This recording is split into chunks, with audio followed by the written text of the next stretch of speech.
Hello friend, কেমন আছেন? আশা করি সকলেই খুব ভালো আছেন। তো আমিও ভালো আছি। তো আজকে আমার রেসিপি পেঁয়াজ চিংড়ি। পেঁয়াজ দিয়ে চিংড়ি মাছের এই রেসিপি একবার বাড়িতে বানালে বারবার বানাতে ইচ্ছে করবে।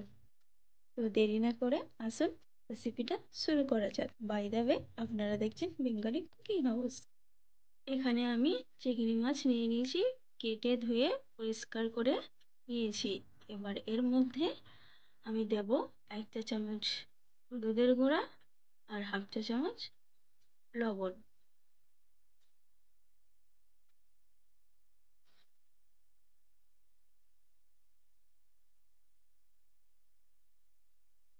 অল্প একটু জল দিয়ে আমি এটাকে জাল করে নেব।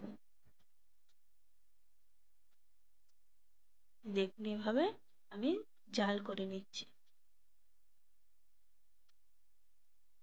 তারপর চুলায় একটা প্যান বসিয়ে আমি ওর মধ্যে সরষের তেল দিয়ে দিচ্ছি। পরিমাণ মতন সরষের তেল দিয়ে দিচ্ছি আমি। দিয়ে তার মধ্যে আমি কুচানো পেঁয়াজ দিয়ে দিচ্ছি। এখানে আমি বড় সাইজের 3টে পেঁয়াজ নিয়েছি। এভাবে পেঁয়াজটাকে আমি ভালো করে ভেজে নিচ্ছি। এই দেখুন, অনেকটাই কিন্তু পেঁয়াজটা ভাজা হয়ে গেছে।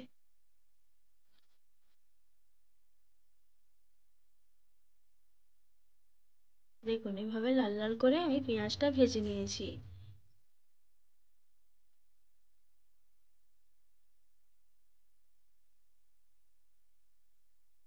ক্যাপসিকামটা দিয়ে আমি আবারও পেঁয়াজের সঙ্গে এটাকে ভালো করে মিক্স করে নিচ্ছি। তারপর আমি এখানে 1 চা চামচ আদা রসুন বাটা দিয়ে দিচ্ছি। দিয়ে আবারও এটাকে আমি ভালো করে কষিয়ে নিচ্ছি।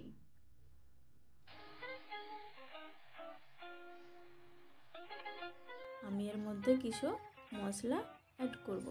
দিয়ে দিচ্ছি 1 চা চামচ হলুদের গুঁড়ো, 1 চা চামচ লঙ্কার গুঁড়ো, 1 চা চামচ ধনে গুঁড়ো আর 1/2 চা চামচ জিরে গুঁড়ো। স্বাদ মতো লবণ দিয়ে আমি এটাকে আবারও ভালো করে কষিয়ে নিচ্ছি। যাতে তলায় না ধরে যায় তার জন্য আমি একটু অল্প জল দিয়ে আমি এটাকে আবারও ভালো করে কষিয়ে নেব। দেখুন, এভাবে আমার পেঁয়াজ কষানো হয়ে গেছে। আমি এর মধ্যে জাল করে নেওয়া চিংড়ি মাছ দিয়ে দিচ্ছি।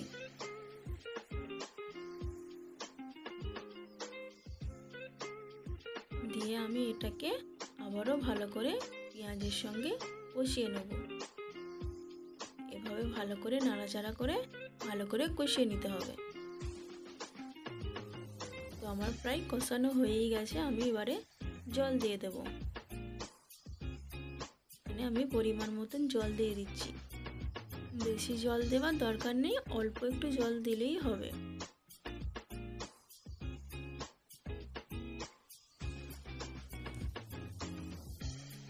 আমি উপর দিয়ে ধনেপাতা কুচি ছড়িয়ে দিলাম। এরকম নতুন নতুন রেসিপি যদি আপনারা দেখতে চান তাহলে আমার চ্যানেলটা সাবস্ক্রাইব করতে পারেন। ধনেপাতা কুচি দিয়ে আমি এটা ভালো করে মিক্স করে নিলাম। নিয়ে এটাকে আমি ঢাকা চাপা দিয়ে 15 মিনিট হতে দেব।